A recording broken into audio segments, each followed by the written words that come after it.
सुकून एफएम के प्यारे दर्शकों का हार्दिक स्वागत है। अगर आप पहली बार आए हैं तो चैनल को सब्सक्राइब कर लें, वीडियो को लाइक, शेयर और कमेंट जरूर करते रहें। दोस्तों, एक दो दिन में हमारी नई कहानी भी शुरू होने जा रही है। तब तक के लिए इस कहानी को ज़्यादा ज़्यादा शेयर करें और कमेंट करके बताते रहें कि आपको कहानी कैसी लग रही है। आज हम सुनेंगे मुझे प्यार हुआ था बिलियनियर फटीचर कहानी का एपिसोड नंबर 15। चलिए शुरू करते हैं कहानी। लक्ष्य ने अपने आदमियों के साथ मुंबई जाने की पूरी तैयारी कर ली थी, लेकिन उधर खालिद अपनी कुर्सी से उठा और एक लोहे की रोड हाथ में लिए धीरे धीरे चलकर समीक्षा के पास आया। उसने समीक्षा के उस खून से सने चेहरे को देखा और एक बहुत ही घिनौनी हंसी के साथ कहा, वाह, मानना पड़ेगा, रघुनाथ मिश्रा ने तुझे पाल पोस कर सच में एक शेरनी बना दिया। मैंने तेरे सामने उन कमांडोज की लाशें बिछा दी, मेरे लड़कों ने तुझे इतना पीटा, लेकिन तेरे मुंह से दर्द की एक चीख तक नहीं निकली। खालिद ने उस लोहे की रोड को समीक्षा के ठुड्डे के ऊपर उठाकर कहा, लेकिन तेरा यह गुरूर बहुत जल्द टूट जाएगा लड़के। जब तेरा नया वो बुजदिल शैडो चेयरमैन तुझे यहाँ बचाने आएगा तो मैं उसके सिर को धड़ से अलग करके तेरे सामने से मेज पर रखूंगा। फिर देखूंगा कि तेरा ये गुरूर कैसे कायम रहता है। आगे से समीक्षा ने अपनी आंखों में मौजूद खून को नजरअंदाज करके बहुत ही तीखी और निडर आवाज में खालिद की आंखों में देखकर कहा, तू बहुत गलतफहमी में जी रहा है खालिद। तूने रघुनाथ सर को देखा था, लेकिन तू उसके खून को नहीं जानता। हमारा नया चेयरमैन कोई बुजदिल इंसान नहीं।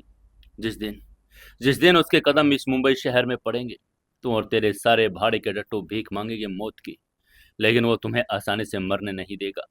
उसने तुझे एक बार माफ कर दिया था, लेकिन इस बार वो तेरा नामो निशान मिटा देगा। समीक्षा का यह निडर और खौफनाक बातें सुनकर खालिद का अहंकार तिलमिला उठा। उसने गुस्से में दहाड़कर लोहे की रोड को समीक्षा के पेट में पूरी ताकत से दे मारा। समीक्षा दर्द से करहा उठी। उसके मुंह से खून की एक उल्टी निकली, लेकिन उसने फिर भी सिर नहीं झुकाया। तभी खालिद ने चिल्लाकर इमरान से कहा, इमरान, इस लड़की के उंगलियों के नाखून एक एक करके उखाड़ना शुरू करो और इसका वीडियो बनाकर शैडो चेयरमैन को भेजो। मैं देखना चाहता हूं कि उसका खून उबलता है या वो बिल में दुबका रहता है। उसी के साथ इमरान एक शैतानी हंसी के साथ हंसा और उसने हाथ में एक बड़ा सा प्लास लेकर समीक्षा की तरफ बढ़ना शुरू कर दिया। समीक्षा ने अपनी आंखें बंद कर ली।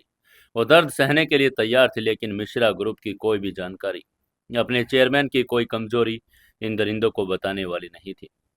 लेकिन इससे पहले कि इमरान का हाथ समीक्षा की उंगली तक पहुंचता, बेसमेंट की उस भारी और अभेद्य कंक्रीट की छत पर एक ऐसा भयंकर और कान फाड़ देने वाला धमाका हुआ जिसने पूरे डॉकयार्ड को हिला कर रख दिया। वो धमाका इतना तेज था, खालिद, इमरान, वहां खड़े सारे 50 गुंडे भूकंप के झटके की तरह जमीन पर गिर पड़े। बेसमेंट की बत्तियां गुल हो गई। चारों तरफ धुएं और कंक्रीट के मलबे का गुबार छा गया। तभी खालिद ने धुएं के बीच खांसकर अपनी पिस्तौल निकाल कर चिल्लाकर कहा, यह क्या था इमरान? तब बेसमेंट के उस टूटे हुए धुएं से भरे छत के हिस्से से एक एक करके दर्जनों काली रस्सियां नीचे गिरी। उन रस्सियों के सहारे मौत के फरिश्तों की तरह पूरी तरह से काले tactical suit, night vision goggles और ऑटोमेटिक हथियारों से लैस मौत के फरिश्ते मिश्रा ग्रुप की अल्फा कमांडो टीम बेसमेंट में उतरने लगी। खालिद के गुंडे अभी संभल नहीं पाए थे। कमांडोज ने हवा में लटकते हुए अपनी लेजर गाइडेड राइफलों से स्टीक जानलेवा फायरिंग शुरू कर दी। गोलियों की बारिश से वो पूरा बेसमेंट दहल उठा। खालिद के वो गुंड जो कुछ सेकंड पहले समीक्षा पर हंस रहे थे और बिना बात समझे कि मौत कहाँ से आ रही है, खून से लथपथ होकर गाजर मूली की तरह कटने लगे। कमांडोज की फायरिंग इतनी प्रोफेशनल, इतनी तेज थी कि खालिद के आदमियों को अपनी बंदूक उठाने तक का मौका नहीं मिला। इमरान ने किसी एक लोहे के ड्रम के पीछे छुपकर अपनी असॉल्ट राइफल के ऊपर की तरफ फायरिंग करने की कोशिश की, लेकिन तभी एक स्मोक ग्रेनेड ने उसके आकर पास ब्लास्ट कर दिया।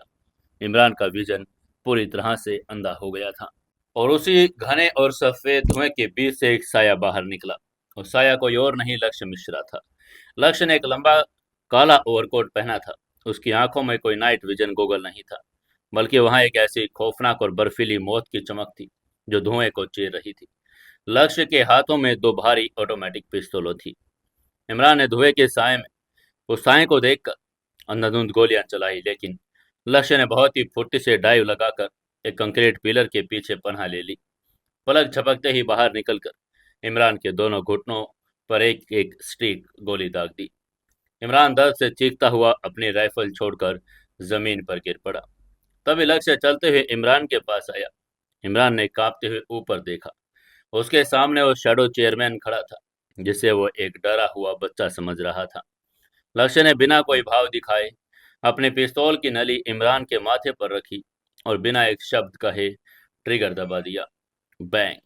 इमरान का सिर पीछे की तरफ झटके से गया और वो हमेशा के लिए खामोश हो गया। लक्ष्य की नजरें अब पागलों की तरह समीक्षा को ढूंढ रही थी। उसने देखा कि बेसमेंट के बीचों बीच लोहे के खंभे से बंधी समीक्षा खून से लथपथ बेहोश पड़ी है। ये देखकर लक्ष्य का दिल भयंकर गुस्से से फट पड़ा। वो भागकर समीक्षा के पास पहुंचा। उसने अपनी पिस्तौल से उस जंजीर के ताले पर गोली मारकर उसे तोड़ा और समीक्षा को अपने सहारे से नीचे लेटा दिया। लक्ष्य ने समीक्षा के गालों को थपथपाकर बहुत ही भावुक और भारी आवाज में पुकार कर कहा, समीक्षा, समीक्षा मैम। समीक्षा ने अपनी सूजी हुई और खून से सनी आंखें धीरे धीरे खोली।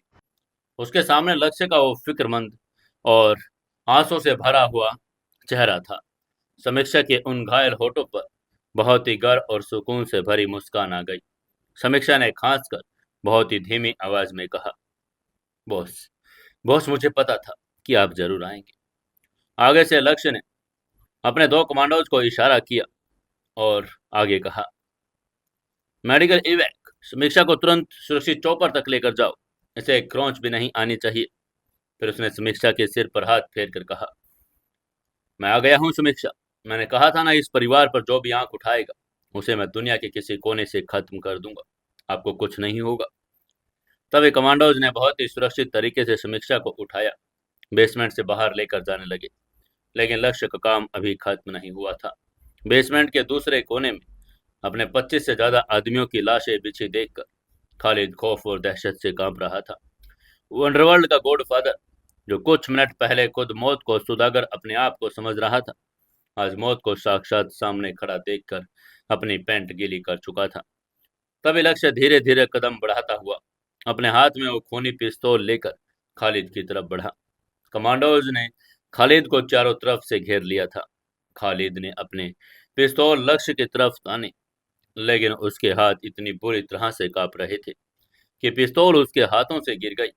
खालिद खुद घुटनों के बल जमीन पर गिर पड़ा। खालिद ने दहशत से आंखें फाड़कर उस नौजवान लड़के को देखकर हकला कर कहा, तू तू लक्ष्य मिश्रा है। तभी लक्ष्य उसके बिल्कुल करीब आकर खड़ा हो गया। लक्ष्य की आवाज में अब कोई गुस्सा नहीं था, बल्कि एक ऐसी सर्द, गहरी और खौफनाक शांति थी जिसे सुनकर खालिद की रूह जम गई। लक्ष्य ने अपनी पिस्तौल की ठंडी नली खालिद के उस कटे हुए गाल पर रगड़ कर कहा, हाँ खालिद, मैं रघुनाथ मिश्रा का पोता लक्ष्य मिश्रा हूँ। तूने मेरे दादाजी के असूलों को तोड़ा। तूने मेरी समीक्षा पर हाथ डाला। तूने सोचा कि मैं कोई बुजदिल शैडो चेयरमैन हूँ। तभी आगे से खालिद ने हाथ जोड़कर गिड़गिड़ा कर कहा, मुझे माफ कर दे लक्ष्य भाई। मुझसे बहुत बड़ी गलती हो गई। मैं मैं आज ही वापस दुबई चला जाऊंगा। मैं कसम खाता हूँ, मैं कभी इंडिया वापस नहीं लौटूंगा। मेरी जान बख्श दो। जो खालिद कुछ देर पहले समीक्षा को टॉर्चर करने का जश्न मना रहा था, वो इस वक्त अपनी जिंदगी की भीख मांग रहा था। लेकिन लक्ष्य की आंखों में कोई रहम नहीं था। तभी लक्ष्य ने एक बहुत ही खौफनाक व्यंग्यात्मक मुस्कान के साथ कहा, दुबई, मेरे दादाजी ने तुझे दुबई भागने का मौका दिया था खालिद। वो उनकी शराफत थी। लेकिन मैं शराफत में यकीन नहीं रखता। मैं दुश्मनों को भागने का मौका नहीं देता। मैं उन्हें खत्म करता हूं ताकि कोई दूसरा खालिद पैदा होने की जरूरत ना कर सके। लक्ष्य ने अपनी पिस्तौल सीधी की और उसे खालिद के सीने के ठीक बीचों बीच टिका कर कहा, ये गोली हमारी समीक्षा के उन आंसुओं की है जो तूने आज गिराए हैं। उसके इतना कहते एक जोरदार आवाज हुई। खालिद की आंखें फट गई।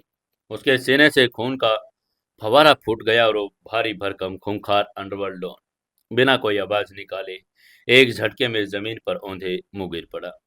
दुबई के और मुंबई के अंडरवर्ल्ड का सबसे भयानक खौफ हमेशा हमेशा के लिए मिट्टी में मिल चुका था। लक्ष्य ने अपनी पिस्तौल वापस अपनी बेल्ट में रखी। उसने चारों तरफ बिछी लाशों को देखा और अपने कमांडो को कहा, इस पूरे गोडाउन को C4 एक्सप्लोजिव से उड़ा दो। कल सुबह की खबरों में सिर्फ एक गैस सिलेंडर ब्लास्ट की खबर आनी चाहिए। मिश्रा ग्रुप का कोई नाम या निशान यहाँ नहीं बचना चाहिए। तभी कमांडर ने तुरंत विस्फोटों को सेट शुरू करके कहा, यस बॉस। लक्ष्य उस धुएं और लाश से भरे बेसमेंट से बाहर निकला। बाहर मुंबई की बारिश अभी हो रही थी। ठंडी बूंदें जब लक्ष्य के चेहरे पर गिरी तो उसके अंदर का उबलता हुआ शैतान थोड़ा शांत हुआ। उसने आसमान की तरफ देखा। एक मोर्चा फतह कर चुका था। खालिद और उसका अंडरवर्ल्ड एम्पायर हमेशा के लिए खत्म हो चुका था। अब समीक्षा सुरक्षित थी। लेकिन लेकिन लक्ष्य जानता था ये तो सिर्फ आधी जंग थी। असली युद्ध, वो भयंकर कारपोरेट महासंग्राम अभी बाकी था और मुंबई के ही किसी दूसरे कोने में देवराज दीक्षित अभी भी जीत का जश्न मना रहा था। लक्ष्य अपनी बुलेट प्रूफ गाड़ी में बैठा और उसने अपनी जेब से फोन निकाला। सिंघानिया को कॉल करते ही उसने कहा, सिंघानिया, खालिद का चैप्टर क्लोज हो चुका है। समीक्षा सुरक्षित है। उसे मेडिकल केयर दी जा रही है। ये कहते हुए लक्ष्य की आवाज अब एक बहुत ही फोकस्ड और खतरनाक थी। आगे से फोन के दूसरी तरफ से सिंघानिया ने एक बहुत बड़ी राहत की सांस सुनाई। उसने गहरी सांस लेकर कहा, थैंक गॉड बॉस, आपने नामुमकिन को मुमकिन कर दिया। तभी लक्ष्य ने अपनी आंखें सिकोड़कर कहा, अब वक्त आ गया है उस दूसरे मोर्चे को फतेह करने का। देवराज दीक्षित के शेयर्स का क्या स्टेटस है? दूसरी तरफ से सिंघानिया ने रिपोर्ट करके कहा, सर, हमारी सेल कंपनियों ने दीक्षित ग्रुप के 45% शेयर्स को खामोशी से एक्वायर कर लिया। देवराज दीक्षित को अभी यही लग रहा है कि वो मार्केट का राजा है। और सर, कल रात दीक्षित ग्रुप की 25वीं एनिवर्सरी है। देवराज ने मुंबई के सबसे बड़े ताज होटल में एक बहुत बड़ी और ग्रैंड पार्टी रखी है। वहां देश के सारे बड़े इन्वेस्टर्स, विदेशी डेलीगेट्स और सारे भ्रष्ट अधिकारी वहां पर मौजूद होंगे जिन्होंने प्रोजेक्ट सेतु में देवराज की मदद की थी। उसकी यह बात सुनकर लक्ष्य के होठों पर एक बहुत ही खौफनाक और कातिलाना मुस्कान आ गई। लक्ष्य ने खूंखार रणनीति बनाकर कहा, परफेक्ट, इससे बेहतर मौका और कोई नहीं हो सकता सिंघानिया। कल रात ताज होटल की उस महफिल में देवराज दीक्षित अपनी जीत का सबसे बड़ा जाम पी रहा होगा और उसी महफिल में मैं आऊंगा बिना किसी नकाब के। शैडो चेयरमैन कल पूरी दुनिया के सामने अपना चेहरा लेकर आएगा और वो चेहरा देवराज दीक्षित के लिए मौत का आखिरी पैगाम होगा। सारे भ्रष्ट ऑफिसर्स की वीडियोज और सबूत रेडी रखना।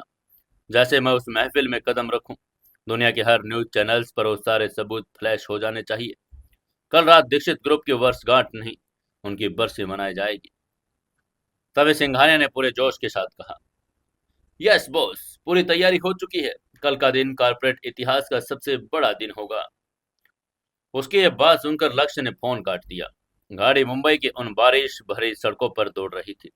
लक्ष्य ने अपनी आंखें बंद कर ली। तभी उसे अचानक निया की याद आई। वो मासूम चेहरा जो सुबह उठकर उसे ढूंढेगा और जब वो उसे नोट मिलेगा तो वो कितनी परेशान होगी। लक्ष्य ने मन ही मन में अपनी मोहब्बत से वादा करके कहा, बस एक रात और निया, कल इस देवराज दीक्षित के गुरूर को खाक में मिलाकर मैं हमेशा के लिए तुम्हारे पास लौटूंगा।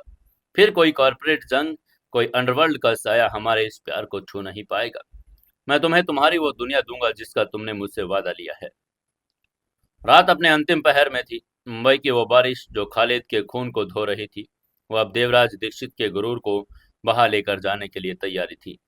कल रात का सूरज एक ऐसा खौफनाक सवेरा लेकर आने वाला था जिसमें मिश्रा ग्रुप का शैडो चेयरमैन अपनी परछाइयों से बाहर निकलकर पूरी दुनिया को अपनी असली ताकत, अपनी दौलत और अपनी इंसानियत का वो खौफनाक रूप दिखाने वाला था, जिसे देखकर अच्छे अच्छे सम्राटों के सिंहासन डोलने वाले थे। वहीं दिल्ली की उस ठिठुरती हुई कोहरे में लिपटी हुई सुबह ने जब ग्लोबल लाइफ केयर हॉस्पिटल के उस आलीशान वीवीआईपी प्रेसिडेंशियल स्वीट की खिड़कियों पर दस्तक दी तो अंदर का नजारा किसी खूबसूरत लेकिन अधूरे ख्वाब के जैसा था।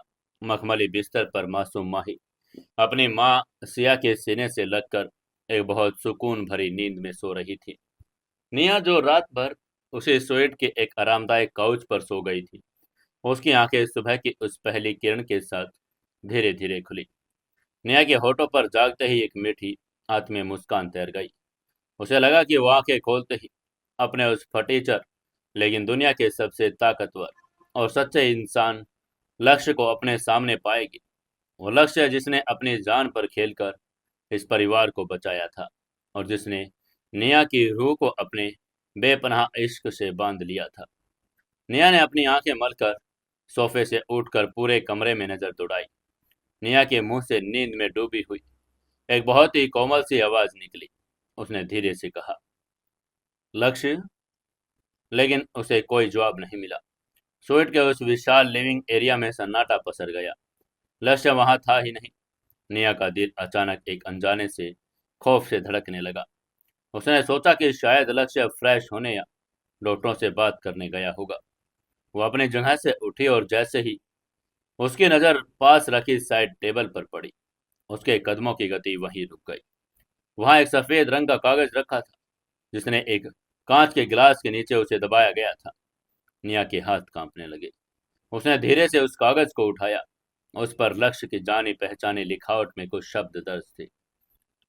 निया, एक बहुत जरूरी काम आ गया। मुझे अचानक शहर से बाहर जाना पड़ रहा है। तुम सिया मैम और माही का ख्याल रखना। मैं बहुत जल्द वापस आऊंगा। I love you. इन चंद लाइनों को पढ़ते ही निया के पैरों तले से जमीन खिसक गई। उसकी वो मीठी मुस्कान पलक झपकते ही भयंकर उदासी और बेचैनी में बदल गई।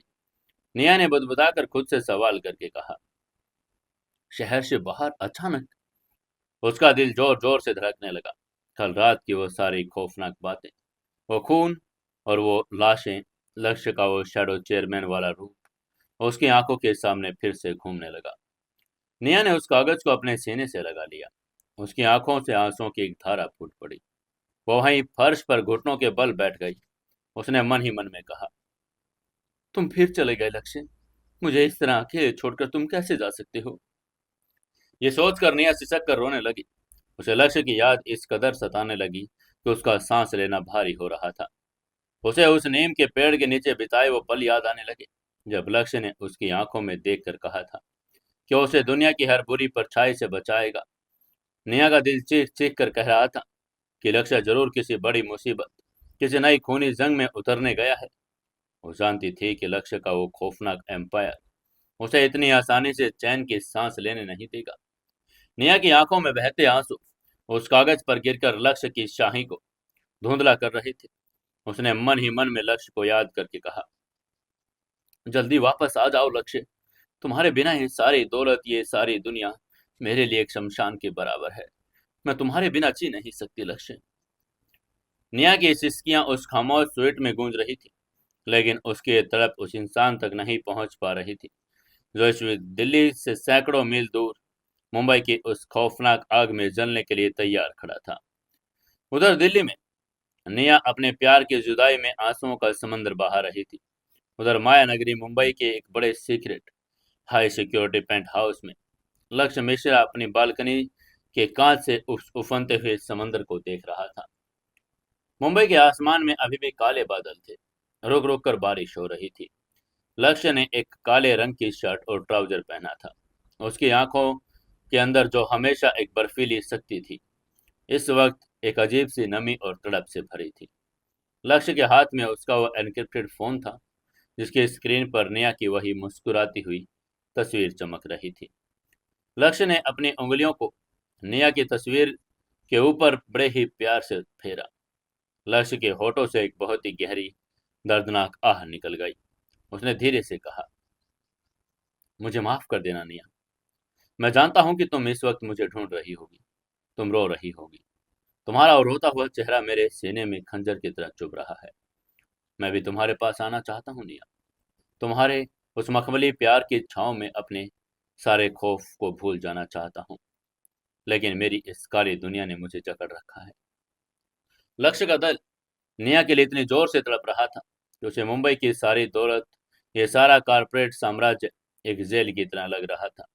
बीती रात उसने अंडरवर्ल्ड डॉन खालिद को मौत के घाट उतारकर अपनी मुंबई हेड समीक्षा की जान बचाई थी। वो चाहता था कि इस खूनी खेल को यहीं खत्म करके फ्लाइट से वापस दिल्ली अपने निया के पास लौट जाए। उसने सोचा कि देवराज दीक्षित को निपटाना उसके बाएं हाथ का खेल होगा। वो अपनी उस अचूक रणनीति पर इतना भरोसा कर रहा था कि उसे लगा कि आज रात ताज होटल की वो पार्टी में दीक्षित को कुछ ही मिनटों में धूल चटा देगा और कल सुबह की चाय वो निया के हाथों से पिएगा। लक्ष्य ने निया की तस्वीरों से बात करके खुद को हौसला देकर कहा, बस कुछ घंटों की बात और है मेरी जान। आज रात इस देवराज दीक्षित का वो गुरूर और 45,000 करोड़ का घमंड मैं इस तरह कुचलूंगा कि मिश्रा ग्रुप की तरफ आंख उठाने की कोई जरूरत नहीं करेगा। मैं जल्द से जल्द ये जंग खत्म करके तुम्हारे पास आऊंगा निया, और फिर हमें कोई अलग नहीं कर पाएगा। लक्ष्य जितनी जल्दी मुंबई से अपना काम खत्म करके दिल्ली लौटने की सोच रहा था, असल में वो उतना आसान था नहीं। लक्ष्य जिस इंसान को सिर्फ एक कॉरपोरेट गुंडा, लालची बनिया समझ रहा था, वो देवराज दीक्षित एक ऐसा धूर्त, शातिर और खौफनाक भेड़िया था जिसकी चालों को भांप पाना दुनिया के बड़े बड़े शतरंजी खिलाड़ियों के बस की बात नहीं थी। लक्ष्य ने दीक्षित ग्रुप पर वार करने की जो मास्टर स्ट्रेटेजी बनाई थी, वो स्ट्रेटेजी अब खुद लक्ष्य के गले में फंदा बनने वाली थी। शाम के करीब 6 बज चुके थे। मुंबई के ताज होटल में देवराज दीक्षित की कहानी, दीक्षित ग्रुप ऑफ इंडस्ट्री की 25वीं एनिवर्सरी के जश्न की तैयारियां अपने चरम पर थी। पूरा होटल किसी शाही महल की तरह सजाया गया था। लाल कालीन बिछाए गए, विदेशी फूलों की महक हवा में तैर रही थी। देश के बड़े बड़े राजनेता, अरबपति इन्वेस्टर्स, विदेशी डेलीगेट्स उस महफिल में शिरकत करने पहुंच रहे थे। लक्ष्य के सीक्रेट वार रूम में मिस्टर सिंघानिया अपनी पूरी हैकर्स और फाइनेंस टीम के साथ बैठे थे। उनकी स्क्रीन पर दीक्षित ग्रुप के शेयर्स का ग्राफ लगातार ऊपर जा रहा था। सिंघानिया ने अपनी आंखों में एक खूंखार चमक लाकर लक्ष्य को लाइन पर लिया। सिंघानिया ने बड़े उत्साह से कहा, बॉस, ऑपरेशन ब्लड बाथ अपने आखिरी चरण में है। हमने अपनी दर्जनों शेल कंपनियों के जरिए दीक्षित ग्रुप के बड़े 48% शेयर्स को खामोशी से अक्वायर कर लिया। देवराज दीक्षित को इस बात की हवा तक नहीं लगी कि उसकी कंपनी का मालिकाना हक अब हमारी मुट्ठी में है। और सर, प्रोजेक्ट इंडिया सेतु में बिके हुए उन भ्रष्ट अधिकारी ऑफिसर्स के विदेशी खाते, उनके बेडरूम के वीडियोज और उनके काले चिट्ठों का पूरा कच्चा डेटा हमने एक एनक्रिप्टेड सर्वर पर लोड कर दिया। बस आपके एक इशारे का इंतजार है। जैसे ही आप ताज होटल के उस महफिल में कदम रखेंगे, हम डेटा रिलीज करेंगे।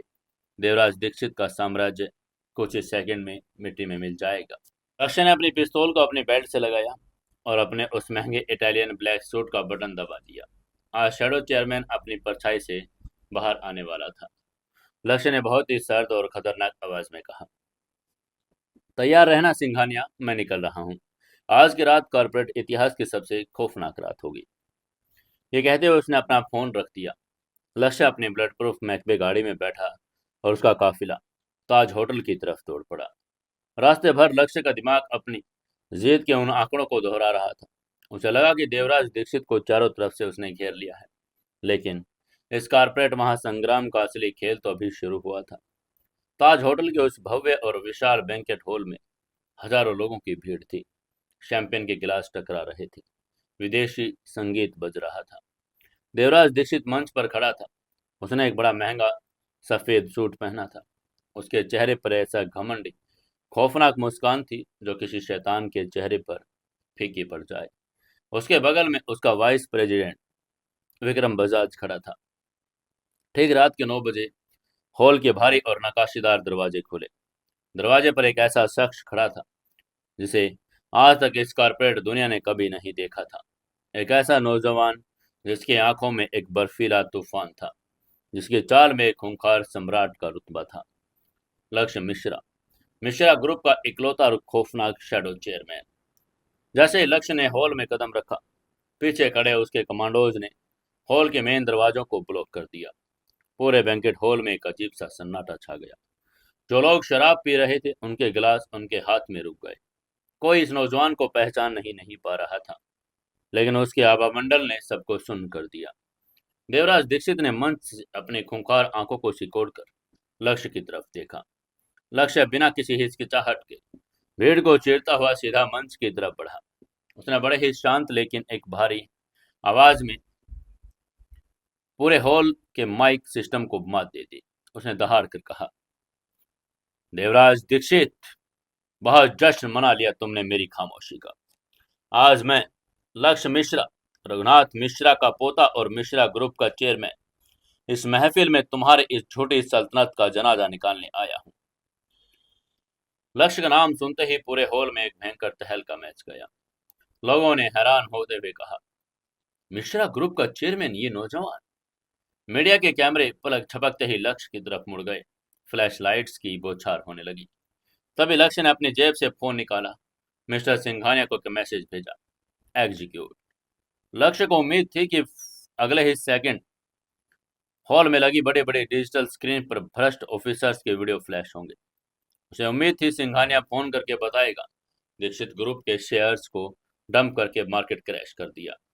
लक्ष्य की विजयी और कातिला मुस्कान के साथ देवराज दीक्षित की आंखों में देख रहा था, ये सोचकर कि अब देवराज घुटनों के बल गिरकर भीख मांगेगा। लेकिन 1 सेकंड बीता, 2 सेकंड बीत गए, 10 सेकंड बीत गए। हॉल की स्क्रीन पर कोई वीडियो नहीं चला। लक्ष्य के फोन पर सिंघानिया का कोई कंफर्मेशन मैसेज नहीं आया। इसके अपोजिट लक्ष्य का फोन अचानक डेड हो गया। उसमें नो सिग्नल का एरर आ गया। लक्ष्य की भौहें सिकुड़ गई। उसका वो फौलादी कॉन्फिडेंस अचानक एक अजीब से भ्रम में बदलने लगा। लक्ष्य ने मन ही मन सोचा, सिंघानिया को अब तक वो डेटा ब्लास्ट कर देना चाहिए था। और तभी मंच पर खड़े देवराज दीक्षित के होठों पर एक ऐसी विकृत शैतानी खौफनाक हंसी फूट पड़ी जिसने पूरे हॉल को कपा दिया। देवराज ने अपना हाथ माइक के साथ किया और जोर जोर से ताली बजानी शुरू कर दी। तभी देवराज दीक्षित की वो भारी और खुरदरी आवाज पूरे हॉल में गूंज उठी। उसने अपनी खतरनाक आवाज में कहा, वाह वाह मेरे नौजवान शैडो चेयरमैन, वाह।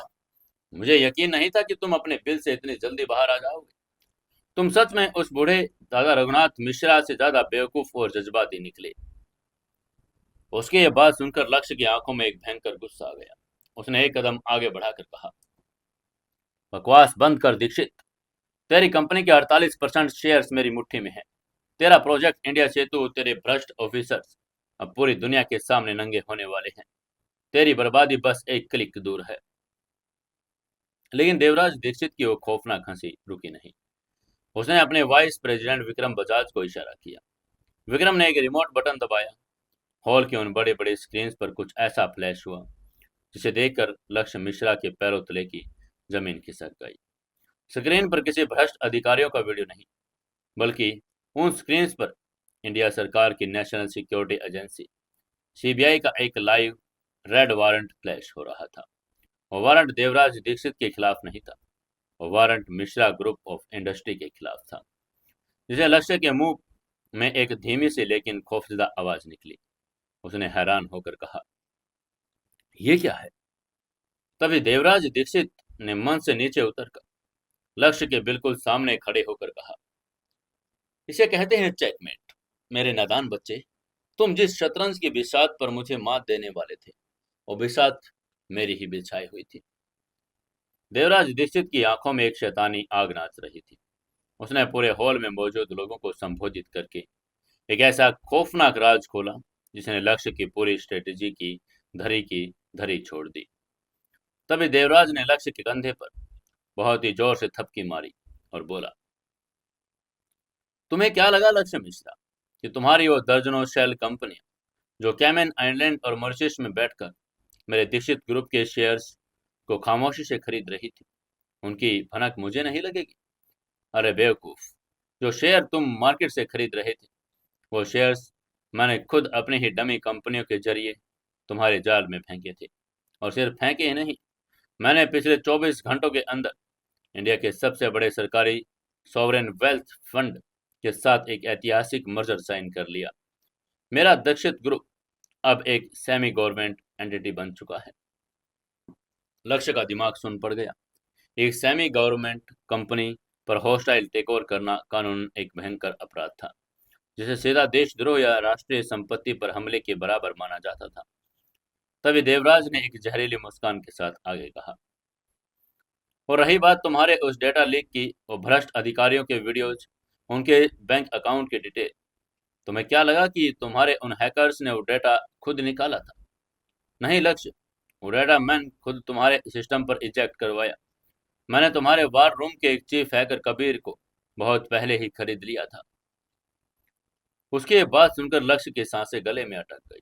उसने हैरान होकर कहा, क्या? कबीर? उसका सबसे भरोसेमंद हैकर वो देवराज का बिका हुआ मोहरा था। तभी देवराज ने हंसकर आगे कहा, हाँ मेरे बच्चे, कबीर ने वो डेटा तुम्हारे सर्वर पर अपलोड किया और फिर उसी ने तुम्हारे उस सर्वर से इंडियन गवर्नमेंट के डिफेंस और इंफ्रास्ट्रक्चर सर्वर्स पर एक भयंकर साइबर अटैक लॉन्च कर दिया। प्रोजेक्ट इंडिया सेतु के नाम पर तुम्हारे सिस्टम से जो डेटा लीक हुआ उसने इंडिया सरकार की नेशनल सिक्योरिटी को खतरे में डाल दिया है। तभी देवराज ने लक्ष्य के बिल्कुल कान के पास आकर फुसफुसाकर एक ऐसा जहर उगला जिसने लक्ष्य की रूह कपा दी। उसने लक्ष्य के कान में फुसफुसाकर कहा, तुम्हारी वो स्ट्रेटेजी, तुम्हारा वो ऑपरेशन ब्लड बाथ, सब कुछ धरे के धरा रह गया लक्ष्य। तुम्हारे हैकर की वजह से अब सीबीआई और एनएसए को लगता है कि मिश्रा ग्रुप देश की सिक्योरिटी बेच रहा था। और इस वक्त दिल्ली में तुम्हारे उस वार रूम पर सीबीआई की रेड पड़ चुकी है।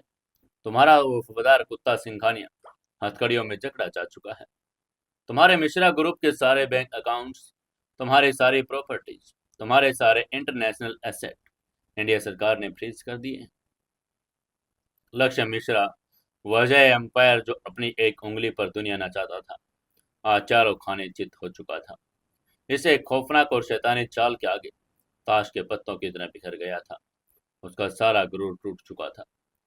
लक्ष्य ने जो जाल बिछाया था देवराज दीक्षित के लिए बिछाया था, देवराज ने उसी जाल को पलटकर लक्ष्य के ही गले में मौत का फंदा बनाकर डाल दिया था।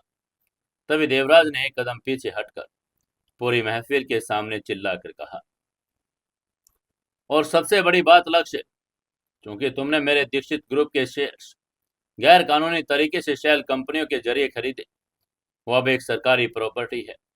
तुम्हारे खिलाफ मुंबई पुलिस ने इकोनॉमिक टेररिज्म और देशद्रोह का नॉन बेलेबल वारंट जारी कर दिया है। उसी वक्त बैंकेट हॉल के दरवाजों से मुंबई एटीएसटीएस और सीबीआई की भारी फोर्स अंदर घुसी। पुलिस के सायरन और बूटों की आवाज से पूरा ताज होटल गूंज गया। एटीएस के चीफ ने अपनी बंदूक लक्ष्य की तरफ तान कर चिल्लाकर कहा, hands up Lakshya Mishra, you are under arrest. वहीं लक्ष्य अपनी जगह पर बुत बनकर खड़ा था। उसका दिमाग किसी ऐसे ब्लैक होल में डूब गया था जहां से बाहर निकलने का कोई रास्ता नहीं था। वो जितनी जल्दी मुंबई से दिल्ली अपनी न्याय के पास जाने की सोच रहा था, वो अब एक नामुमकिन हो चुका था। लक्ष्य को हथकड़ियां लग चुकी थी। उसका विशाल मिश्रा एम्पायर जो उसके दादाजी ने खड़ा किया था और रातों रात एक देशद्रोही और दिवालिया कंपनी में तब्दील हो गया। पुलिस जब लक्ष्य को गिरफ्तार करके बैंकेट हॉल से बाहर लेकर जा रही थी तो लक्ष्य की नजरें देवराज दीक्षित पर पड़ी, जो मंच पर खड़ा अपनी जीत की शैतानी जश्न मना रहा था। लक्ष्य की आंखों में अब कोई घबराहट नहीं थी, बल्कि एक ऐसी खामोशी और ठंडी आग थी जो किसी भी वक्त एक भयंकर तबाही ला सकती थी। लेकिन इस वक्त वो हार चुका था। उसका वो फटीचर रूप, उसका मासूम प्यार, निया उसकी वो खूबसूरत दुनिया, सब कुछ इन हथकड़ियों और देवराज दीक्षित की इस खौफनाक चाल के तले कुचला जा चुका था। लक्ष्य के उन मजबूत हाथों में जो बेगुनाहों को बचाने के लिए उठते थे, अब ठंडी और बाहरी लोहे की हथकड़ियां कस दी गई थी। पुलिस के जवान उसे चारों तरफ से घेरे हुए बैंकेट हॉल के मेन दरवाजे की तरफ लेकर जा रहे थे। लेकिन इस पूरी खौफनाक और अपमानजनक स्थिति के बीच भी सीबीआई और एटीएस के अधिकारियों ने बड़े ही सख्त कानूनी प्रोटोकॉल का पालन किया। वो जानते थे कि लक्ष्य मिश्रा कोई आम अपराधी नहीं, बल्कि देश के सबसे बड़े कारपोरेट एम्पायर मिश्रा ग्रुप का इंडस्ट्री का इकलौता और अब तक का रहस्यमय शैडो चेयरमैन है। उसकी बिना चेहरे वाली पहचान को बनाए रखने, उसकी प्राइवेसी का ध्यान रखने के लिए पुलिस ने गिरफ्तारी के तुरंत बाद लक्ष्य के सिर पर एक गहरे काले रंग का मोटा नकाब पहना दिया था। उस काले नकाब ने लक्ष्य के चेहरे को पूरी तरह ढक लिया ताकि बाहर मौजूद हजारों कैमरों की चमक उस काले नकाब के चेहरे को अंदर से कुछ देख ना पाए, ना उसकी तस्वीर ले पाए। होटल के बाहर का नजारा किसी महायुद्ध के मैदान के जैसा था। जैसे ही पुलिस की टीम लक्ष्य को लेकर बाहर आई, फ्लैश लाइट्स की ऐसी अंधाधुंध बारिश हुई जैसे दिन निकल आया हो। दर्जनों ओबी वैन, न्यूज चैनल्स के रिपोर्टर्स, कैमरामैन पुलिस के उस सुरक्षा घेरे पर भूखे भेड़ियों की तरह टूट पड़े थे। हर कोई उस शैडो चेयरमैन की एक झलक पाने के लिए पागल हो रहा था। रिपोर्टर्स अपने माइक पुलिस के घेरे के अंदर धकेलने की नाकाम कोशिश कर रहे थे। उनकी चीखती हुई आवाजें रात के उस अंधेरे को चीर रही थी। तभी एक रिपोर्टर ने अपना माइक आगे करके कहा, सर, सर, क्या मिश्रा ग्रुप सच में देश की सिक्योरिटी का सौदा कर रहा था? एक और रिपोर्टर ने लक्ष्य से पूछा, क्या प्रोजेक्ट भारत सेतु का डेटा दुश्मनों को बेचा गया?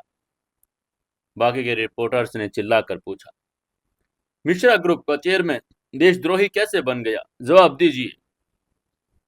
सवालों की बौछार हो रही थी, लेकिन उस काले नकाब के पीछे कैद लक्ष्य पूरी तरह खामोश था। उसका दिमाग सुन था। वो शारीरिक रूप से पुलिस की गिरफ्त में जरूर था, लेकिन उसकी रूह इस वक्त दिल्ली के उस वीवीआईपी हॉस्पिटल के कमरे में अपनी निया के पास थी। उसे इस जलालत का, इन हथकड़ियों का कोई दुख नहीं था। उसे दुख सिर्फ इस बात का था कि जिस देवराज दीक्षित को वो मिट्टी में मिलाने आया था, उसी देवराज ने उसे अपने ही देश की सुरक्षा के साथ खिलवाड़ करके, कबीर जैसे गद्दार हैकर का इस्तेमाल करके लक्ष्य को ही देशद्रोही बनवा दिया था। देवराज दीक्षित होटल की बालकनी में खड़ा अपने उस खौफनाक जीत का शैतानी जश्न मना रहा था। उसने अपने हाथ में शराब का गिलास उठाया। लक्ष्य को पुलिस की वैन में बैठते हुए देखकर एक विकृत ठहाका लगाया। लक्ष्य को एक भारी पुलिस वैन के पिछले हिस्से में धकेल दिया गया। सायरन बजाती हुई दर्जनों गाड़ियां मुंबई के बारिश में भीगी सड़कों पर चीरती हुई एफबीआई के हेडक्वार्टर की तरफ रवाना हो गई। पलक झपकते ही ये खबर आग की तरह पूरे देश में फैल गई। नेशनल मीडिया, सोशल मीडिया, हर एक न्यूज पोर्टल पर सिर्फ और सिर्फ एक ही खबर, एक ही ब्रेकिंग न्यूज लाल और पीले रंग में बड़े बड़े अक्षरों में फ्लैश हो रही थी। सबसे बड़ी ब्रेकिंग न्यूज, देश के सबसे कॉर्पोरेट घराने का काला सच आया सामने। मिश्रा ग्रुप का रहस्यमय शैडो चेयरमैन निकला देशद्रोही। भारत सरकार के डिफेंस और इंफ्रास्ट्रक्चर सर्वर पर किया भयंकर साइबर अटैक। सीबीआई की गिरफ्त में है शैडो चेयरमैन। इन सभी ब्रेकिंग न्यूज के साथ देश में भूचाल आ गया। मिश्रा ग्रुप के शेयर मार्केट में औंधे मुंह गिरने लगे। हर एक न्यूज एंकर अपने स्टूडियो में बैठकर अपनी पूरी ताकत से चिल्ला चिल्लाकर मिश्रा ग्रुप और उसके बिना चेहरे वाले चेयरमैन को कोस रहा था। न्यूज चैनल्स पर बार बार वो फुटेज दिखाई दे रही थी, जिसमें एक नौजवान जिसके सिर पर एक काला नकाब था, जिसने एक महंगा इटालियन ब्लैक सूट पहना था, उसे हथकड़ियों में जकड़कर पुलिस की गाड़ियों में लेकर जाया गया था। मीडिया वाले भले ही उसका चेहरा नहीं देख पाए, लेकिन उन्होंने इस गिरफ्तारी को सदी की सबसे बड़ी गिरफ्तारी घोषित कर दिया। इसी समय उधर दूसरी तरफ इस पूरी खौफनाक और दिल दहला देने वाली दुनिया से सैकड़ों मील दूर दिल्ली के ग्लोबल लाइफ केयर हॉस्पिटल के और शांत, महफूज और आलीशान प्रेसिडेंशियल स्वीट में एक बिल्कुल ही अलग दुनिया बस रही थी। वहां सन्नाटा था, लेकिन खौफ का नहीं, बल्कि सुकून का। स्वीट की नर्म और पीली रोशनी में सब कुछ बहुत खूबसूरत लग रहा था। निया, सिया और वो छोटी सी मासूम माही, तीनों मिलकर लक्ष्य के लौटने का इंतजार कर रहे थे। माही अब काफी बेहतर महसूस कर रही थी।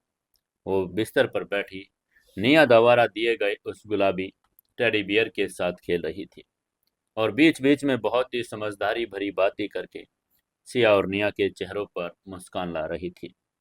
वहीं निया ने एक बहुत ही साधारण सा लेकिन खूबसूरत सा सूट पहना हुआ था। वो खिड़की के पास खड़ी होकर दिल्ली की सड़कों को देख रही थी।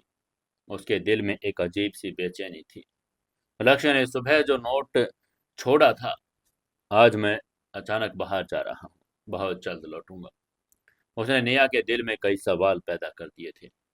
निया जानती थी लक्ष्य मिश्रा ग्रुप का चेयरमैन है, उसकी जिम्मेदारियां बड़ी बड़ी है, लेकिन फिर भी एक प्रेमिका का दिल अपने प्यार के लिए हर पल फिक्रमंद रहता है। तभी माही की मीठी सी आवाज ने निया के उसके ख्यालों को बाहर निकाला।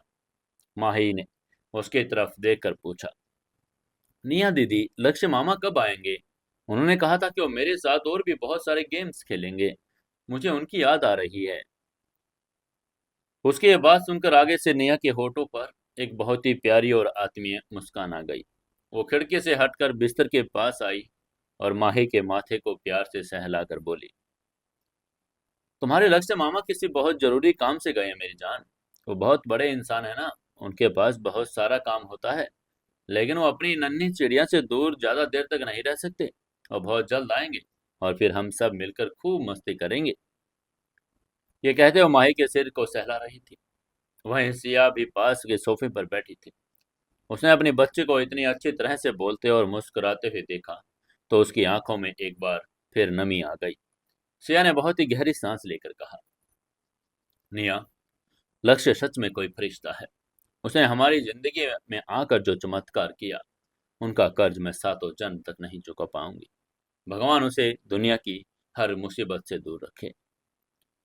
उसकी यह बात सुनकर आगे से निया ने मुस्कुराकर सिया की तरफ देखा और हाँ में सिर हिला दिया।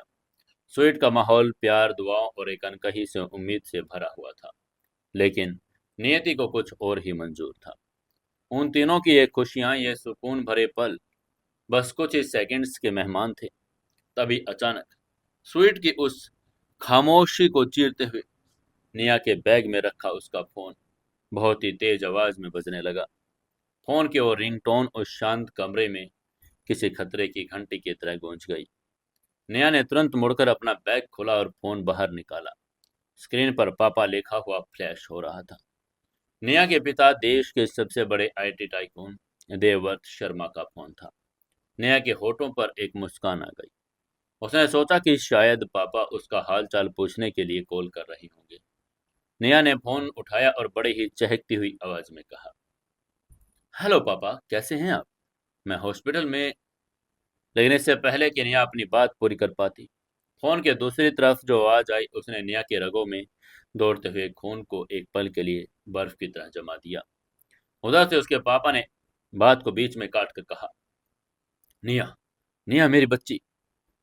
देवर्ष शर्मा की आवाज, जो हमेशा एक फौलादी और शांत पहाड़ की तरह होती थी, जिससे बड़े बड़े मिनिस्टर और कॉरपोरेट लीडर्स घबराते थे, वो आवाज आज बुरी तरह कांप रही थी। देवराज की सांसें उखड़ गई और उसके शब्दों में एक ऐसा खौफ और एक ऐसी भयंकर घबराहट थी उसने निया ने अपनी पूरी जिंदगी में अपने पिता की आवाज में नहीं सुना था। उनकी घबराहट भरी आवाज सुनकर निया की वो प्यारी सी मुस्कान पलक झपकते ही गायब हो गई। उसके माथे पर चिंता की लकीरें उभर आई। उसने बहुत ही घबरा कर पूछा, पापा, क्या हुआ पापा? आपकी आवाज आपकी आवाज को क्या हुआ? आप ठीक तो हैं? कोई परेशानी है क्या? तभी फोन के दूसरी तरफ देवर्ष शर्मा अपने आलीशान सड़े रूम में खड़े हो गए।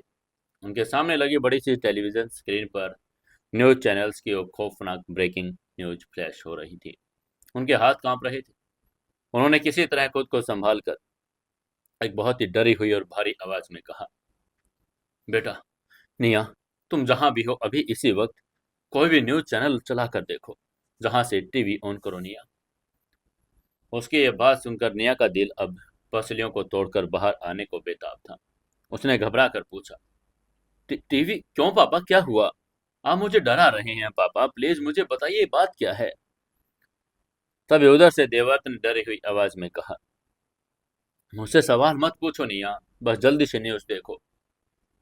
देवव्रत की आवाज में एक पिता की बेबसी और एक बहुत बड़ी तबाही की आहट थी। उन्होंने फोन नहीं काटा, बस लाइन पर भारी भारी सांस लेते रहे। वहीं निया ने अपने हाथ को बड़ी बेरहमी से रोका। उसका पूरा शरीर एक अनजाने खौफ से सुन पड़ने लगा। उसके फोन ने उसने कान से लगाए रखा और पागलों की तरह स्विच में रखे बड़े से एलईडी टीवी के रिमोट को ढूंढने लगी। सिया भी निया के चेहरे पर आए इस भयंकर घबराहट को देखकर अपनी जगह से उठ खड़ी हुई। तभी सिया ने घबरा कर कहा, क्या हुआ निया, सब ठीक तो है? लेकिन आगे से निया ने कोई जवाब नहीं दिया। उसे रिमोट मिल गया था। उसने कांपते हाथों से टीवी ऑन किया। जैसे ही स्क्रीन ऑन हुई, पहला न्यूज चैनल फ्लैश हुआ। कमरे में एक ऐसा सन्नाटा छा गया जो किसी शमशान से ज्यादा खौफनाक था। निया के कानों में न्यूज एंकर की वो चीखती हुई आवाज किसी पिघले हुए शीशे की तरह उतर रही थी। न्यूज चैनल्स पर एक एंकर चिल्लाकर न्यूज सुना रही थी। उसने न्यूज पढ़कर कहा, और इस वक्त की सबसे बड़ी खबर हम आपको बता रहे हैं। मिश्रा ग्रुप ऑफ इंडस्ट्री, देश की सबसे बड़ी कंपनी, उसका असली और घिनौना चेहरा दुनिया के सामने आ चुका है। सीबीआई और एटीएस की ज्वाइंट टीम ने मुंबई के ताज होटल से मिश्रा ग्रुप के छठे चेयरमैन को गिरफ्तार कर लिया। आरोप है कि इस चेयरमैन ने प्रोजेक्ट भारत सेतु के नाम पर देश की नेशनल सिक्योरिटी और डिफेंस सर्वर्स को हैक करवाकर देशद्रोह का भयंकर अपराध किया है। टीवी स्क्रीन की वो फुटेज बार बार रिपीट करके दिखाई जा रही थी। मुंबई की वो बारिश, वो अफरा तफरी, सैकड़ों पुलिस वालों का भारी जमावड़ा, उन सब के बीच हथकड़ियों में जकड़ा वो नौजवान। उस नौजवान ने एक काला इटालियन सूट पहना था। उसके सिर पर सीबीआई ने गहरा काला नकाब डाला था ताकि उसकी पहचान दुनिया के सामने ना आ सके। मीडिया चिल्ला रही थी, दुनिया उस काले नकाब वाले शख्स को गालियां दे रही थी।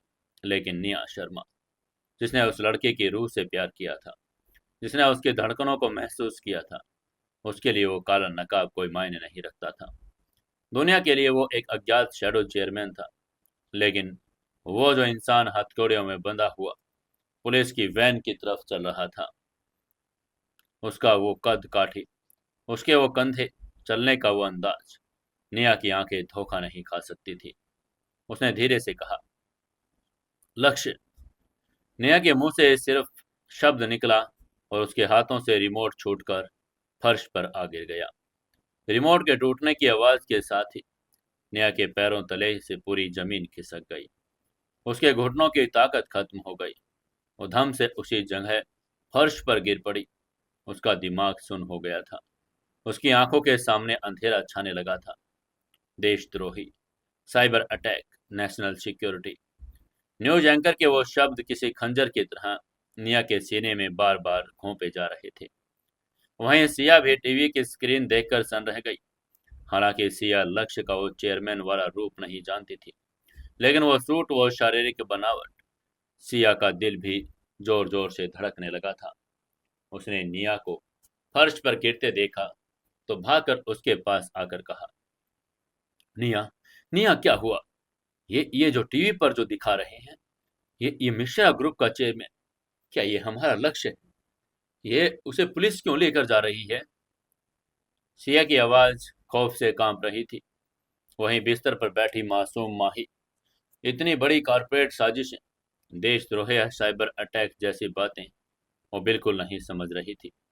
लेकिन उसका वो 10 साल का साफ सच्चा दिमाग इतना जरूर समझ गया था कि टीवी पर जो बुरे अंकल हैं वो उसके प्यारे लक्ष्य मामा को जबरदस्ती पकड़कर लेकर जा रहे हैं, जिसकी वजह से माही की आंखें भर आई। उसने रोकर कहा, निया दीदी, माँ, वो पुलिस वाले अंकल लक्ष्य मामा को क्यों पकड़ कर लेकर जा रहे हैं? लक्ष्य मामा तो बड़े अच्छे हैं ना, उन्होंने तो मुझे बचाया था। उन पुलिस वालों से कहो कि मेरे लक्ष्य मामा को छोड़ दें। माही की वो मासूम और दर्द भरी पुकार उस कमरे के सन्नाटे को और भी ज्यादा रुला देने वाली बना रही थी। इधर फर्श पर बैठे निया की आंखों से आंसुओं के एक भयानक सैलाब फूट पड़ा। वो टीवी स्क्रीन को घूर रही थी, जहां उसका प्यार, उसकी दुनिया हथकड़ियों में जकड़ा हुआ था। एक अपराधी की तरह वो उसको घसीटा जा रहा था। वहीं उसका फोन अभी चालू था, नीचे फर्श पर पड़ा था।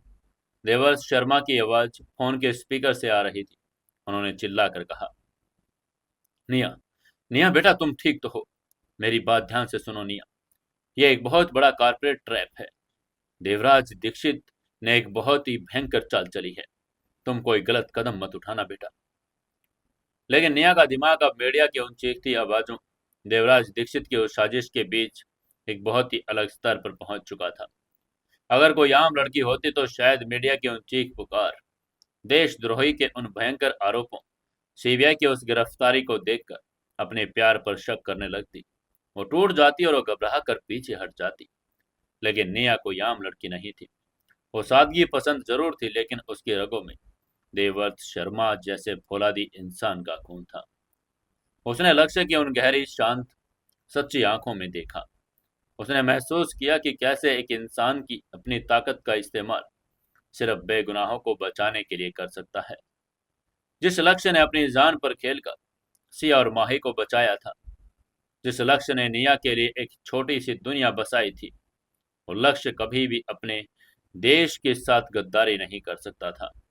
वो एक माफियाओं का दुश्मन हो सकता था, एक खूंखार कॉरपोरेट बाजीगर हो सकता था, लेकिन वो देशद्रोही नहीं हो सकता था। निया के अंदर के उस आंसुओं के समंदर में अचानक एक भयंकर आग सुलगने लगी। उसका वो टूटता हुआ दिल एक फौलादी चट्टान में तब्दील होने लगा। निया ने अपने आंसू बड़े ही सख्ती से पोंछे। उनकी वो बड़ी बड़ी भूरी भूरी आंखों में, जिनमें कुछ देर पहले ही खौफ और बेबसी थी, अब एक ऐसा खूंखार, जिद्दी और अटल विश्वास आ गया जिसे दुनिया की कोई भी ताकत नहीं तोड़ सकती थी। निया ने अचानक अपने दांत पीस कर कहा, ये सब झूठ है। उसकी आवाज में एक ऐसी कड़क और गूंज थी जिसने सिया को भी चौंका दिया। तभी निया ने फर्श पर अपना फोन उठाया। उसने टीवी स्क्रीन पर उस काले नकाब वाले लक्ष्य को देखा। बड़े ही निश्चय के साथ कहा, मेरा लक्ष्य मेरा लक्ष्य कभी ऐसा कोई काम नहीं कर सकता। वो किसी को मार सकता है, लेकिन वो अपने देश के साथ गद्दारी नहीं कर सकता। यह उस देवराज दीक्षित की बड़ी घिनौनी चाल है। उस दरिंदे ने मेरे लक्ष्य को फंसाया है। तभी सिया ने रोकर निया के कंधे पर हाथ रखकर कहा, अब हम क्या करेंगे निया? सीबीआई और एटीएस, ये लोग बड़े खतरनाक होते हैं। अगर उन्होंने लक्ष्य को कोई नुकसान पहुंचाया तो वो बेचारा तो वहां अकेला है। हम उसे कैसे बचाएंगे निया? उसकी यह बात सुनकर आगे से निया अपनी जगह से खड़ी हो गई। उसने गहरी सांस ली। उसके चेहरे पर एक ऐसा शाही ताकतवर रुतबा आ गया था जो उसे शर्मा ग्रुप की इकलौती वारिस बनाता था। अब क्या करेगी निया शर्मा? क्या होगा आगे की कहानी में? जानने के लिए जुड़े रहिए अपने चैनल सुकून एफएम के साथ। दोस्तों, कहानी अगर अच्छी लगती है तो वीडियो को लाइक शेयर और कमेंट ज़्यादा से ज़्यादा करके ज़रूर बताना।